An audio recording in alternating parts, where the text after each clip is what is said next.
ঠিক আছে, এটা হচ্ছে 3টে মিথাইল একটা কার্বন, মানে টায়ারশিয়াল মিথাইল গ্রুপ। এর কার থেকে বেশি হবে? যখন 2টো মিথাইল থাকবে তার থেকে এটা বেশি হবে। আবার যখন আমরা ইথাইল গ্রুপ নেব, মানে একটা মাত্র মিথাইল গ্রুপ এখানে আছে, তার থেকে এটা বেশি হবে।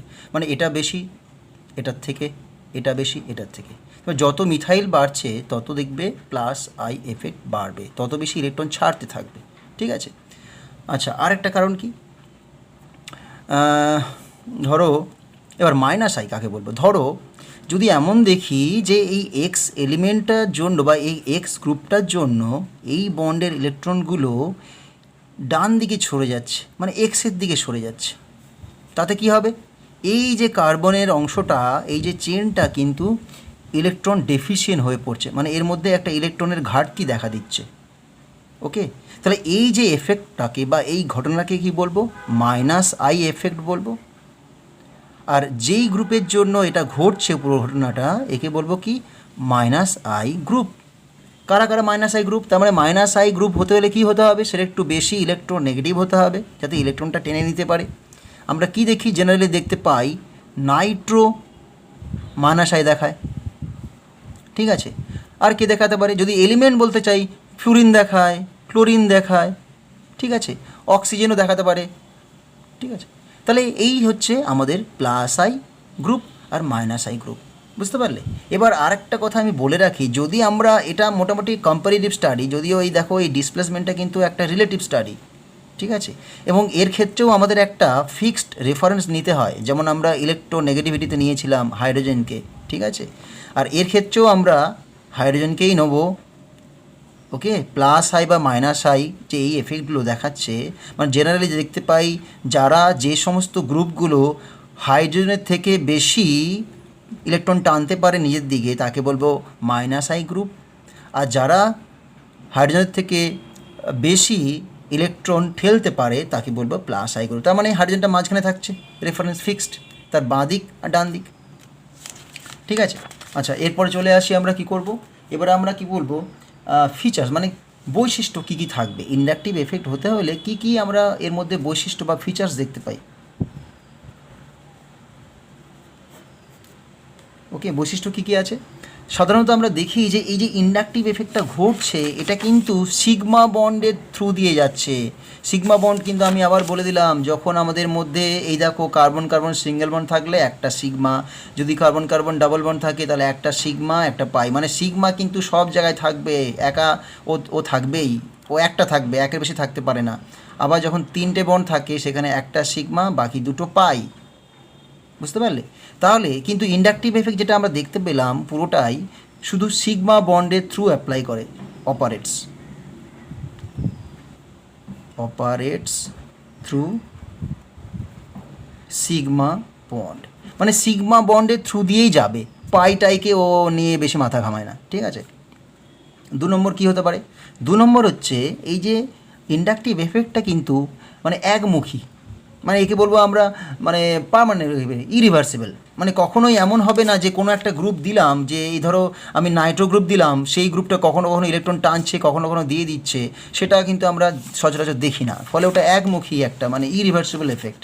বুঝতে পারলে? ইরিভার্সিবল। ওকে, আর কি হতে পারে? এই যে ইন্ডাকটিভ এফেক্টটা দেখতে পাচ্ছি, এর মধ্যে কিন্তু একটা মানে অ্যাডিটিভ প্রপার্টি দেখতে পাই। অ্যাডিটিভ প্রপার্টি মানে সিম্পল, আমি মানে একটা এফেক্টটাকে একটা আমরা একে বলবো যোগ করতে পারি। ধরো আমি এটাকে ঠিক ধরো আমার কাছে কার্বন আছে, অ্যাডিটিভ প্রপার্টিটা কি হতে পারে? ধরো কার্বনের মধ্যে একটা ক্লোরিন দিয়েছি, এখানে একটা ক্লোরিন দিয়েছি। ঠিক আছে, তাহলে এই যে ক্লোরিনটা হচ্ছে ইলেকট্রন টানবে, তার জন্য এখানে একটা প্লাস চার্জ তৈরি হবে, এটাও টানবে, তাই এখানেও প্লাস চার্জ তৈরি হবে। তা এই দুটো ক্লোরিনের জন্য যতটা প্লাস চার্জ তৈরি হলো, সেই দুটোকে কিন্তু তাহলে ওভারঅল কার্বনের উপরে কতটা প্লাস চার্জ হবে? তাহলে সিম্পল এই প্লাস চার্জটা যোগ করলেই আমি টোটাল কতটা প্লাস চার্জ হবে পেয়ে যাব। ঠিক আছে, এর জন্য কিন্তু এর মাঝামাঝি কতটা অ্যাঙ্গেল আছে, মানে সাধারণত একে বলে আমরা ভেক্টর বলি, মানে এই সব ভেক্টর মানে অ্যাঙ্গেলের উপর ডিপেন্ড করে না। সিম্পল আমি জাস্ট স্কেলার, মানে জাস্ট যোগ করে দাও, এর কতটা হয়েছে, এ যদি 1 ইউনিট প্লাস করে, এ যদি 1 ইউনিট প্লাস করে দেয়, তাহলে দুটোকে মানে 2 ইউনিট প্লাস হয়ে যাবে এখানে। ঠিক আছে, সিম্পল অ্যাড হয়ে যাবে এফেক্টটা। মানে যত বেশি ইলেকট্রোনেগেটিভ গ্রুপ যুক্ত থাকবে তত বেশি ইলেকট্রন ডেফিসিয়েন্ট হয়ে পড়বে সেন্টারটা, এটাই বলার উদ্দেশ্য। ঠিক আছে, আচ্ছা এরপরে আমরা বলতে চাইছি এর হচ্ছে মেন ব্যাপার অ্যাপ্লিকেশানটা কোথায় হবে, মানে কীভাবে এটাকে আমরা কোথায় কোথায় এটাকে আমরা দেখতে পাবো, ওটাই হচ্ছে আমাদের মেন আর কি। আচ্ছা ধরো ডাইপোল মোমেন্ট, ওকে, ডাইপোল মোমেন্ট বলে একটা বস্তু আছে, তাতে কি হয়, ধরো আমার কাছে তোমাদেরকে কীভাবে বোঝাই, ধরো এক্স ওয়াই আছে, এই এক্স ওয়াই যে বন্ডটার মধ্যে ধরো এই দুটো এলিমেন্ট কিন্তু হেটারো, মানে দুটো আলাদা আলাদা এলিমেন্ট, তাতে কি হবে, তাহলে এর মাথায় একটা চার্জ তৈরি হবে ধরো প্লাস, এর মাথায় একটা মাইনাস চার্জ তৈরি হবে, তাহলে এখানেও একটা চার্জ হলো, এখানেও একটা চার্জ হলো। ঠিক আছে, তাহলে এই চার্জটা, তাহলে ডাইপোল মোমেন্টটা কীভাবে বের করবো, এই বন্ডটার এই কম্পাউন্ডের ডাইপোল মোমেন্ট কী হবে, dipole moment equal to charge of any one end, মানে যে কোনো একটা চার্জ, হয় এটা নাও এটা নাও, চার্জের অ্যামাউন্টটা কতটা কুলম চার্জ এসছে বা কিছু, চার্জ অ্যামাউন্ট গুণিতক বন্ড ডিস্টেন্স। ঠিক আছে, তার মানে এই বন্ড চার্জ আর বন্ডটাকে গুণ করলে যেই ভ্যালুটা আসছে সেটাই ওর ডাইপোল মোমেন্ট বোঝায়।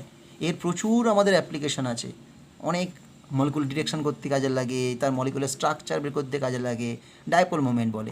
এর ইউনিট হচ্ছে ডিবাই। ঠিক আছে, ওকে, তার মানে কী লাগছে, চার্জ আর বন্ড ডিস্টেন্স। এবার ডাইপোল মোমেন্ট যখন আমরা ধরো আমার কাছে কিছু মলিকুল আছে CH3F, CH3Cl, CH3Br আর CH3I। এবার যখন আমরা ডাইপোল মোমেন্টটাকে কম্পেয়ার করব, কি দেখছি, মিথাইল আয়োডাইডের ডাইপোল মোমেন্ট হচ্ছে 1.64 ডিবাই,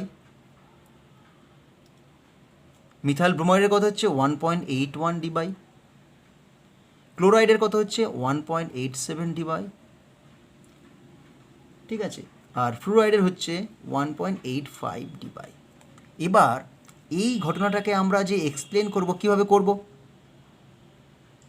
ওকে, তাই এটা করার জন্য আমাদের কি লাগতে পারে, দেখো যখন আমি বন্ডটাকে একটু স্প্রেড করে আঁকি, দেখো এই হচ্ছে আমার হ্যালোজেন, ধরো এফ, তাহলে এই যে হ্যালোজেনগুলো আছে তার এই CF বলো CH3Cl বলো সমস্ত কিছু, তাহলে আমাদের ডাইপোল মোমেন্টটা কীভাবে বের করলাম হচ্ছে এই বন্ড ডিস্টেন্স আর এর মাথায় কতটা মাইনাস চার্জ জমা হয়েছে, এখানে কতটা প্লাস চার্জ জমা হয়েছে।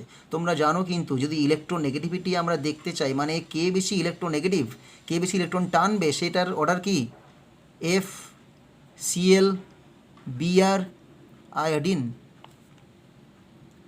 গ্রুপ 7-এ যত আমরা নিচের দিকে যাব তত কি হবে, ইলেকট্রোনেগেটিভিটি কমবে, ফ্লুরিন ক্লোরিন ব্রোমিন আয়োডিন, এ বেশি ইলেকট্রোনেগেটিভ। তার মানে কি হওয়া উচিত, তাহলে এর মাথাতে বেশি মাইনাস চার্জ হওয়া উচিত, তাই তো। দেখো তাহলে ট্রেন কি হওয়া উচিত, আয়োডিন যেহেতু লেস ইলেকট্রোনেগেটিভ, তাহলে আয়োডিনের মাথায় চার্জটা কি হবে, কম তৈরি হবে, কম টানবে। আর ব্রোমিনটা কি হবে, তার থেকে একটু বেশি টানবে, ক্লোরিনে তার থেকে একটু বেশি মাইনাস চার্জ হবে, আর এখানে তার থেকে একটু বেশি মাইনাস চার্জ হবে। ঠিক আছে, এবার দেখতে পেলাম, তার মানে আমাদের যে ডাইপোল মোমেন্টটা আমি কীভাবে বের করব, কতটা চার্জ এখানে আছে প্লাস তার বন্ড ডিস্টেন্সটা। ঠিক আছে, এই বন্ড লেন্থটাকে আমি যদি গুণ করে দিই তবেই ডাইপোল মোমেন্ট পাবো। তাহলে দেখতে পাচ্ছি, দেখো যেহেতু আয়োডিনের ক্ষেত্রে ইলেকট্রোনেগেটিভিটি কম, তাহলে এর ডাইপোল মোমেন্টটা কম হয়েছে, তাতে কোনো অসুবিধা নেই, ঠিকই আছে, তাহলে বুঝতে পারলাম। ব্রোমিনটা কী হলো, ইলেকট্রোনেগেটিভিটি একটু বেড়েছে, মানে চার্জ একটু বাড়বে, তাই এদের যে গুণফলটা আর একটু বাড়বে। ঠিক আছে, ক্লোরিনটা দেখো ব্রোমিনের থেকে বেশি ইলেকট্রোনেগেটিভ, তাহলে এর মাথাতে চার্জ আর একটু বেশি জমা হবে, তাহলে এটা বাড়বে। তাহলে সেই অনুপাতে তাহলে ফ্লুরিন কী হওয়া উচিত ছিল, ফ্লুরিনেরও কিন্তু মাথায় আরও বেশি চার্জ জমা হচ্ছে, তাহলে এটার ভ্যালু কিন্তু দেখো আরও বাড়া উচিত ছিল। তার মানে দেখো এই পুরোটা আমরা যে এক্সপ্লেন করতে পারলাম যে বাড়ছে, সেটা কি দিয়ে বললাম, ইন্ডাকটিভ এফেক্ট, মানে chlorine is more inductive, showing more inductive power than bromine than iodine. Okay, কিন্তু এখানে একটা ছোট্ট এক্সেপশন আছে। কেন এক্সেপশন হয়েছে, যেহেতু আমরা এই ডাইপোল মোমেন্ট বের করার সময় চার্জ আর বন্ড লেন্থটাকে গুণ করি, দেখা গেছে ফ্লুরিন একবারে ওপরের দিকে থাকে, ওকে, পিরিয়ডিক টেবিলের উপরের দিকে থাকে, তাহলে এই সাইজে খুবই ছোট হয়, আর ছোট হওয়ার জন্য এই বন্ড লেন্থটাও খুব ছোট হয়ে যায়।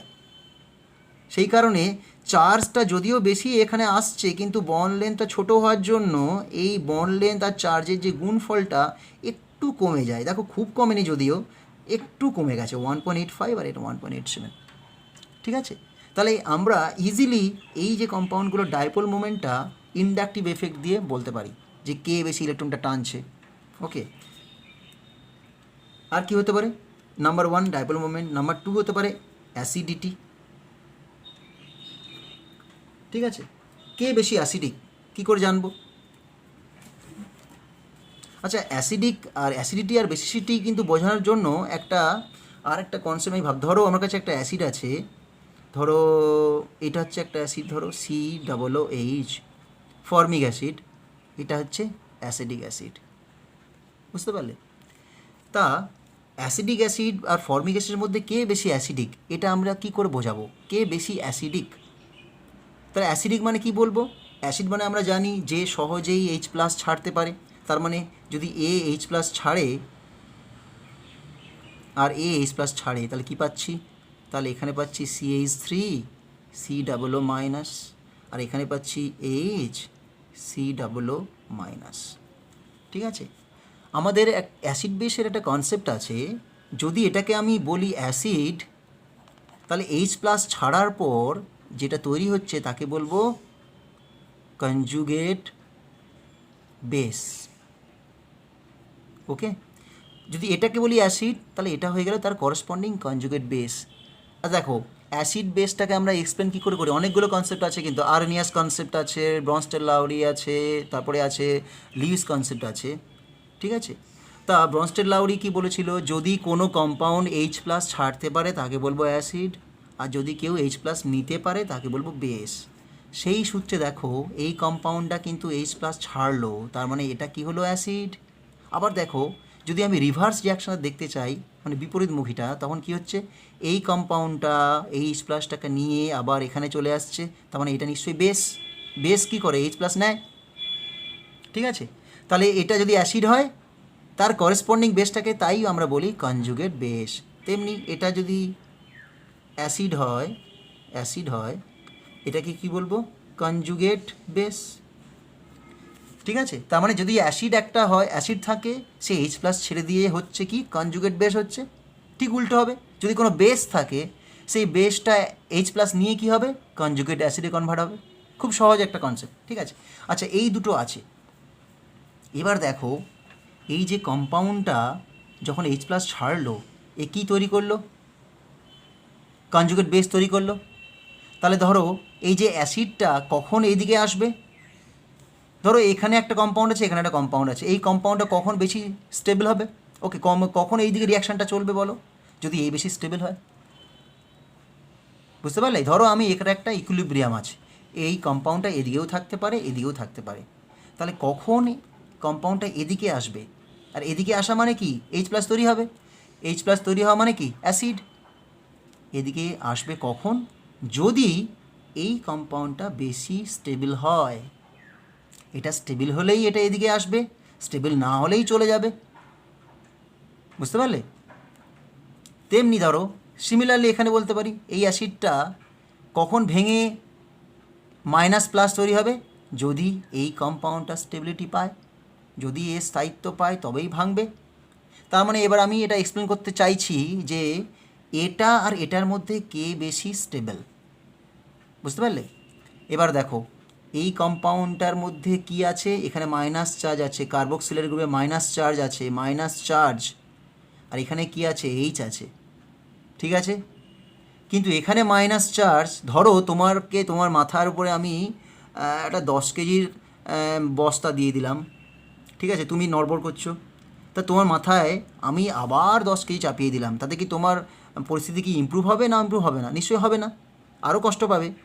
তাহলে বলো এই যে এর যে কার্বক্সিলেট গ্রুপের মধ্যে মাইনাস চার্জ আছে, আর তার সাথে কি হলো? মিথাইল যুক্ত আছে। মিথাইল কি করে? আগের পাতায় আমি পড়িয়েছি। মিথাইল হচ্ছে কি? এই যে এরপরে মিথাইল CH3 কি করে? +I দেখায়। +I মানে কি? ইলেকট্রন ঠেলে দেয়। তার মানে মিথাইল কি করবে, ইলেকট্রনটা এর দিকে ঠেলবে। তাহলে এর মাথাতে একটা মাইনাস চার্জের বোঝা ছিল, সেই বোঝাটা আবার বেড়ে গেল মিথাইলের জন্য। তাতে কি হবে, এ কিন্তু আর স্টেবিলিটি পেলো না, এই আস্তে আস্তে আনস্টেবল হয়ে পড়বে। সঙ্গে সঙ্গে আনস্টেবল হওয়া মানে এই আগের জায়গায় ফিরে যাবে, এদিকে চলে আসবে। ঠিক আছে, তাহলে এ যখন আনস্টেবল, তাহলে এ কী করবে, এ আস্তে আস্তে অ্যাসিডে কনভার্ট হবে H+ নিয়ে, তাহলে সহজে ভাঙবে না। তাহলে এবার বলো, যেহেতু এটা স্টেবল এর তুলনায়, তাহলে এ বেশি পরিমাণে ভেঙে বেশি H+ তৈরি করবে, কিন্তু এ কম ভাঙবে মানে কম H+ তৈরি হবে, তাই এটা বেশি অ্যাসিডিক এটার থেকে। বোঝা গেল? ঠিক আছে, এই পার্টটা যদি বুঝতে না পারো আমাকে তোমরা হোয়াটসঅ্যাপে বা ফোন করে জানতে পারো, বুঝতে পারলো, আমি বুঝিয়ে দেবো ভালো করে। তাই এটা হলো অ্যাসিডিটি। এবার হলো বেসিসিটি। কী জিনিস, ধরো আমার কাছে একটা HO- আছে আর একটা আছে MeO-। ঠিক আছে, মানে আমি এটা বলতে চাইছি সোডিয়াম হাইড্রোক্সাইড বেশি বেসিক হবে না সোডিয়াম মিথক্সাইড বেশি বেসিক হবে, এটা হচ্ছে মিথক্সাইড। তাহলে আমি দেখতে হবে ভেঙে কি হচ্ছে, দেখি এটাকে ভাঙি এটাকে ভাঙি, এখানে ভাঙলে কি হচ্ছে Na+OH-, আর এটা হচ্ছে Na++OCH3, এটা হচ্ছে মাইনাস। বুঝতে পারলে? তাহলে বলো বেসিক মানে কি, একটা বেসকে আমরা এই যে অ্যাসিডিটি বা বেসিসিটি আমরা তো মেনশন করি, তাহলে অ্যাসিড মানে কি, যে সহজে H+ দেয়, আর বেস মানে কি, যে সহজে H+ নেয়, তাই তো? তার মানে এই যে OH- বা OCH3- এরা কখন বেসিক বেশি হবে, যখন সহজে H+ নেবে। এবার দেখো আমি H+ কখন নিতে পারবো, ধরো আমি যদি H+ নিতে চাই, তাহলে কি দরকার, আমার কাছে কি দরকার, আমার কাছে মাইনাস চার্জ দরকার। আমার কাছে যদি মাইনাস চার্জ বেশি থাকে তাহলে আমি সহজে H+কে টেনে নিতে পারবো, আর যদি মাইনাস চার্জ কম থাকে আমি সহজে টানতে পারবো না, কারণ H+ তো তাকে মাইনাস দিয়েই টানতে হবে। এবার এই দুটোকে দেখো, এখানে কি আছে OH হাইড্রোজেন, আর এখানে কি আছে OCH3, দেখো আবার মিথাইল চলে এসছে। মিথাইলের কি গুণ ছিল, +I এফেক্ট ছিল, মানে মিথাইল কি করবে, ইলেকট্রনগুলোকে অক্সিজেনের দিকে একটু ঠেলে দেবে। যদি ঠেলে দেয় তাহলে কি হবে, অক্সিজেনের মাথায় মাইনাস ছিল, আরও মাইনাস চার্জ পেয়ে যাচ্ছে। তার মানে এই OCH3টা খুবই আনস্টেবল হয়ে পড়লো তো। সঙ্গে সঙ্গে কি করবে, এ যদি মিডিয়ামে H+ পায়, সঙ্গে সঙ্গে OCH3- কী করবে, তাকে ধরে নিয়ে মিথানল হয়ে যাবে।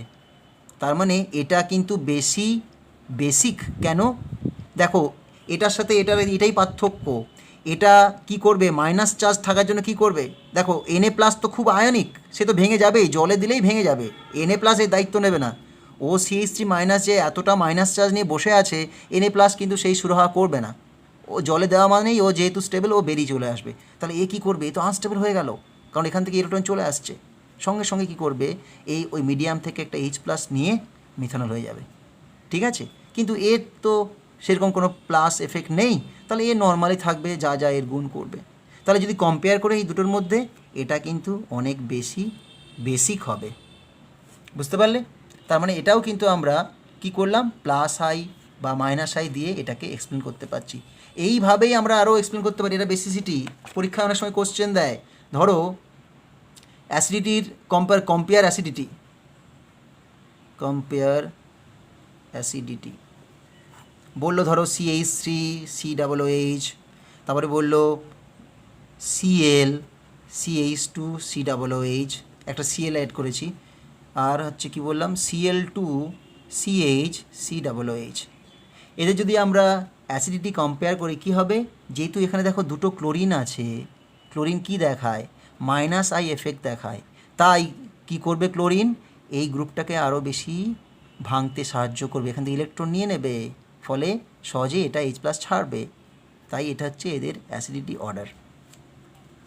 পরীক্ষাতে আরও দুটো কোশ্চেন আসতে পারে। বেসিসিটি থেকে একটা কোশ্চেন বলি, ধরো তোমার কাছে NH3 আছে, আর আছে কি, ধরো CH3NH2 আছে, আর আছে CH3 2NH আছে, আর আছে CH3 3NH আছে।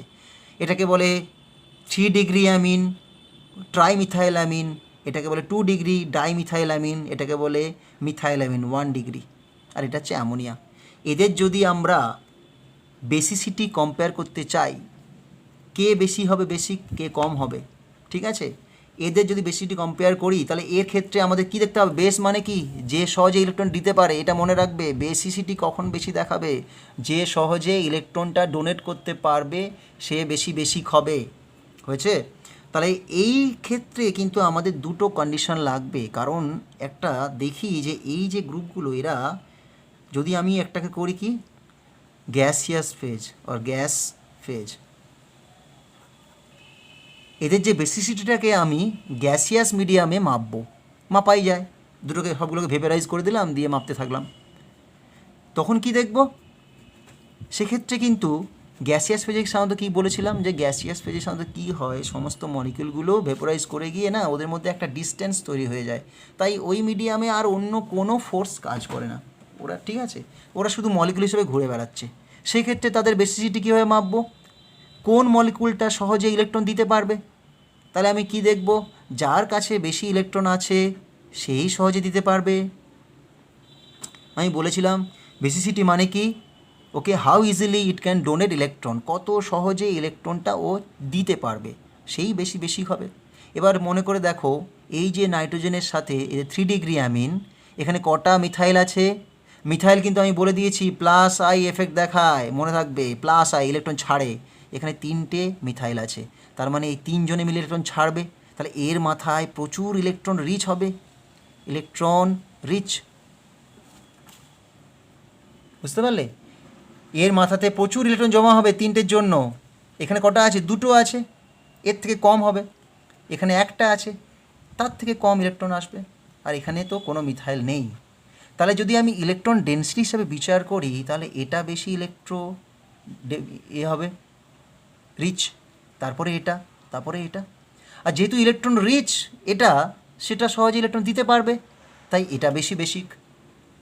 তাহলে বেসিসিটি অর্ডার কী হবে এই অ্যামিনসগুলোর, এটা বেশি, তারপরে এটা, মানে 3 degree greater than 2 degree greater than 1 degree greater than ammonia. এটা কোন মিডিয়ামে, গ্যাস ফেজে। কিন্তু অ্যাকোয়াস ফেজে দিলেই কিন্তু সব শেষ, সব চেঞ্জ হয়ে যাবে অ্যাকোয়াস ফেজ, সেখানে কিন্তু অন্য একটা প্যারামিটার আসবে, সেটা কি প্যারামিটার, হাইড্রোজেন বন্ডিং অথবা সলভেশন বলে। জলে দিলে কি হয়, জলে দেওয়া মাত্রই যদি কোনো আয়নিক স্পিসিস থাকে সেক্ষেত্রে এইচ বন্ড হতে পারে, আর একটা আলাদা স্টেবিলিটি হয়, ঠিক আছে। জলের ক্ষেত্রে কি হবে দেখো, জলের ক্ষেত্রে এর যে এটা আমি বলে দিচ্ছি, জলের ক্ষেত্রে হবে 2 ডিগ্রি বেশি হবে CH3 হোল টুয়াইস NH, তারপরে হবে 1 ডিগ্রি CH3 NH2, তারপরে হবে এই দুটো কাছাকাছি একই রকম মোটামুটি, তারপরে হবে অ্যামোনিয়া। এটা কি 2 ডিগ্রি 1 ডিগ্রি 3 ডিগ্রি, তারপরে অ্যামোনিয়া। এটা হচ্ছে অ্যাকোয়াস ফেজে, পরীক্ষায় দিতে পারে যে এদের বেসিসিটি অর্ডারটা কি, ঠিক আছে। আচ্ছা, এটা আমি তাহলে একটু বলে দিচ্ছি, এক্সপ্লেনেশন করে দিচ্ছি তোমাদের কীভাবে হয়। আচ্ছা ধরো আমি আগে 3 ডিগ্রিটা ধরলাম, 3 ডিগ্রি অ্যামিনটা জলে দিলে কি হচ্ছে, জলে দিলে ও H+ নেবে, তার মানে কি N আছে, ধরো এটা CH3, এটা CH3, এটা CH3, আর এটা হচ্ছে H। কারণ আমরা জানি দেখো, একটা যখন কোনো একটা বেস আমি জলে ফেলবো, জল থেকে কী নেবে, ও H+ নিয়ে নেবে, দিয়ে কী হবে CH3 হবে whole twice NH2 plus OH minus. জল মানে কি, জল মানে H+ OH মাইনাস, তাহলে H+টা অ্যামিনকে দিয়ে দেবে আর নিজে OH মাইনাস হয়ে যাবে, ঠিক আছে। তাহলে আমি এটাকে বাদ দিয়ে এটাকে শুধু ধরছি, এক্ষেত্রে তাই হবে, ঠিক আছে, জলে দেওয়া মাত্রই ওরা H+ নেবে, ঠিক আছে। তাহলে এটা কি হলো, H+ মানে এখানে প্লাস 3 ডিগ্রি, 2 ডিগ্রি হলে কি হতো N CH3 CH3, এখানে 2 ডিগ্রিতে কি আছে, অলরেডি দুটো মিথাইল আছে, একটা হাইড্রোজেন আছে, আর জল থেকে আরেকটা হাইড্রোজেন নেবে দিয়ে প্লাস, এটা হচ্ছে 2 ডিগ্রি।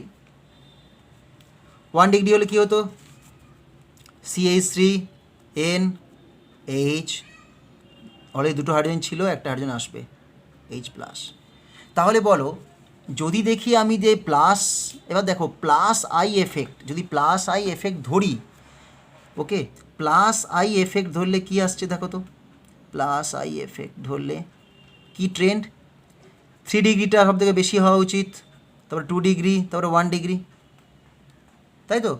প্লাস আই এফেক্ট যদি ধরি আমি ট্রেন্ড, প্লাস আই এফেক্টের জন্য যে স্টেবিলিটি পাবো, তাহলে সেখানে কি আসবে, কারণ দেখো এখানে প্লাস চার্জ তৈরি হয়েছে, যেখানে প্লাস আই গ্রুপ থাকবে সে প্লাস চার্জটাকে কমিয়ে দেবে, মানে ইলেকট্রনটা ঠেলবে, তাহলে কী হবে, প্লাস চার্জটা কমবে, ঠিক আছে। তার মানে এখানে 3টে গ্রুপ আছে প্লাস আই, তাহলে এই প্লাস চার্জটা একটু বেশি কমবে, কারণ নাইট্রোজেন যেহেতু ইলেকট্রোনেগেটিভ এলিমেন্ট, ওই নাইট্রোজেন কিন্তু ইলেকট্রনটাকে নিয়ে রাখতে পারবে না, এই নাইট্রোজেন ইলেকট্রনটাকে ধরে রাখতে চাইবে না, এ কী করবে, প্লাস চার্জটাকে নিয়ে রাখবে না, প্লাস চার্জ থাকলে এটা আনস্টেবল, বুঝেছো। কোনো একটা ইলেকট্রোনেগেটিভ এলিমেন্ট তার মাথাতে প্লাস চার্জটাকে সহ্য করতে পারে না, কারণ ও কি করে, ও ইলেকট্রন চায়, প্লাস চার্জ চায় না, তাহলে কি হবে, এই 3টের জন্য কি হবে, এর প্লাস চার্জটা কমবে। এখানে কি আছে, 2টো আছে, এর প্লাস চার্জটা একটু কম কমবে, এখানে একটা আছে, এই প্লাস চার্জটা আরও কমবে, হলো। এটা হয়ে গেল প্লাস আই এফেক্টের জন্য স্টেবিলিটি। কিন্তু জলের মধ্যে শুধু প্লাস আই এফেক্ট থাকে না, হাইড্রোজেন বন্ডিং হয়। হাইড্রোজেন বন্ডিং মানে কি, জলের মধ্যে যে ধরো এটা জল, তার যে অক্সিজেন, তার সাথে এই যে হাইড্রোজেন, এই হাইড্রোজেনটা কিন্তু পোলার হাইড্রোজেন, কেন, এই যে প্লাস চার্জ আছে তার জন্য এখানে প্লাস চার্জ তৈরি হবে, তার সাথে জলের সাথে ইন্টারাকশন হবে, বুঝেছো। যখনই হাইড্রোজেনটা পোলার হয় তখন জলে দিলে কি হয়, ওর সাথে জলের একটা ইন্টারাকশান তৈরি হয়, জলের যে অক্সিজেন তাকে বলে এইচ বন্ডিং। একমাত্র পোলার হাইড্রোজেন হলেই এটা সম্ভব। বেনজিন জলে সলিউবল হয় না, কেন জানো, বেনজিনে যে হাইড্রোজেনগুলো আছে সেগুলো কিন্তু পোলার নয়, নন পোলার, ওকে, তার জন্য বেনজিন জলে দিলেও গুলবে না, ঠিক আছে। তাহলে পোলার হাইড্রোজেন এখানে কটা আছে, একটা আছে, তাহলে একটা এইচ বন্ডিং। এখানে কটা হবে এইচ বন্ডিং, একটা, দুটো হবে, আর এখানে কি হবে, 3টে হবে, ঠিক আছে। তাহলে যদি আমি বলি এইচ বন্ডিং স্টেবিলিটি কী হচ্ছে, এইচ বন্ডিং কোনটায় বেশি, 1 ডিগ্রিতে সব থেকে বেশি, তার থেকে বেশি কোথায়, 2 ডিগ্রিতে, তার থেকে বেশি 3 ডিগ্রিতে। তার মানে যখন আমি এই অ্যামিনগুলোকে জলে ফেলে দেব, জলের মধ্যে কিন্তু 2 রকমের ফ্যাক্টর থাকে, একটা হচ্ছে প্লাস আই এফেক্ট আর একটা হচ্ছে এইচ বন্ডিং স্টেবিলিটি। মানে প্লাস আই এফেক্টও কাজ করছে, আবার হাইড্রোজেন বন্ডিংও কাজ করছে, ওকে। হাইড্রোজেন বন্ডিং মানে সলভেশন করে আর কি, ঠিক আছে। দেখা গেছে এক্সপেরিমেন্টালি যে এই দুটো একসাথে কাজ করার জন্য কি হয়, একটা কম্বাইন্ড এফেক্ট তৈরি হয়, মিলিত এফেক্ট তৈরি হয়। তাতে কি দেখা গেছে, আলটিমেটলি এই দুইটা সেটা সবার থেকে বেশি স্টেবল হয়ে যায়, কারণ এর মধ্যে দেখো দুইটা কিন্তু দেখো সব জায়গাতেই আছে, এখানেও খুব পিছিয়ে নেই, এখানেও খুব পিছিয়ে নেই, ঠিক আছে। তাই যখন এই দুটোকে একসাথে যোগ করব আমরা, তাহলে কি আসছে আলটিমেটলি, এই যে 2 ডিগ্রি সবার থেকে বেশি আসছে, তারপরে আসছে 1 ডিগ্রি। 1 ডিগ্রি কেন, এখানে 3টে এইচ বন্ডিং আছে, জলের মধ্যে এইচ বন্ডিংটা বেশি কাজ করে, 1 ডিগ্রি, তারপরে 3 ডিগ্রি, ঠিক আছে। আরেকটা আমি বলে দিচ্ছি, দেখো যখন আমরা অ্যাকোয়াস ফেজে দেখব, অ্যাকোয়াস ফেজে কিন্তু যদিও প্লাস আই আর এইচ বন্ডিং দুটোই কাজ করে, কিন্তু এইচ বন্ডিংটা কিন্তু বেশি প্রাধান্য পায়। এইচ বন্ডের জন্য যে স্টেবিলিটিটা জলের মধ্যে মানে অ্যাকোয়াস মিডিয়ামে বেশি প্রেফারেন্স পায়, যেহেতু এই 2 ডিগ্রিতে দেখো দুটো এইচ বন্ডিং স্টেবিলিটি পাচ্ছে আর দুটো হচ্ছে প্লাস আই এফেক্ট পাচ্ছে, তার জন্য এ সবার আগে চলে আসছে, ফার্স্ট বয় হয়ে যাচ্ছে, ঠিক আছে। তারপরে কি হচ্ছে, তারপরে আমি যেহেতু বলেছিলাম জলের মধ্যে কে বেশি প্রাধান্য পাবে, এইচ বন্ডিং, তাহলে এইচ বন্ডিং দেখো এরপরে এই দুটোর মধ্যে কম্পেয়ার করো, এখানে 3টে এইচ বন্ডিং আর এখানে মাত্র একটা এইচ বন্ডিং, এই 3টে এইচ বন্ডিংয়ের জন্য এ চলে আসছে 2 নম্বরে আর এটা 3 নম্বরে, ঠিক আছে। তাহলে এই হচ্ছে আমাদের এক্সপ্লেনেশন, এটা এভাবেই বলতে হবে জলীয় মাধ্যমে কি হয়, একটা মলিকুলের মধ্যে 2 ধরনের ফ্যাক্টর কাজ করে, একটা হচ্ছে ইন্ডাকটিভ এফেক্ট আর একটা হচ্ছে এইচ বন্ডিং বা সলভেশন স্টেবিলিটি, ঠিক আছে। যেহেতু 2 ডিগ্রির মধ্যে দুটোই বেশি পরিমাণে আছে, এখানেও দুটো এটাও দুটো, তাই এ সবার থেকে বেশি স্টেবল হবে।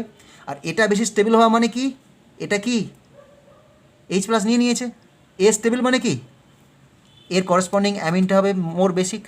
দেখো কে 2 ডিগ্রি কোথায় গেল, 2 ডিগ্রি তো, দেখে নাও, যখন এটা স্টেবল মানে কি বোঝায়, তার মানে এই অ্যামিনটা সহজেই এইচ প্লাস নেবে, এস প্লাস নিতে চাইবে, তাই তো স্টেবল হবে। তো এটা স্টেবল মানে এ সব থেকে বেশি বেসিক। বুঝেছো? এটাই হচ্ছে রিলেশন। যদি আমি বেসের ক্ষেত্রে বলতে চাই তাহলে এটাকে বলবো বেস, এটা হচ্ছে তার করসপন্ডিং কনজুগেট অ্যাসিড। এটা মনে রাখবে তোমরা, এটাকে বলে বেস, আর এটাকে বলে এইচ প্লাস নেওয়ার পরে ওটা কী তৈরি হলো? Conjugate acid. ঠিক আছে, আজকের এইটুকুই থাক, পরের দিন আমরা রেজোনেন্স পড়াবো। বুঝতে পারলে? এই টপিকটা একটু তোমাদের একটু বুঝতে হবে, এটা এই জায়গাগুলো বোঝার জায়গা আছে। ঠিক আছে, আমি চেষ্টা করেছি বোঝানোর, তোমরা এটা বারবার দেখবে, বুঝতে না পারলে আমাকে কল করবে। ঠিক আছে, ওকে।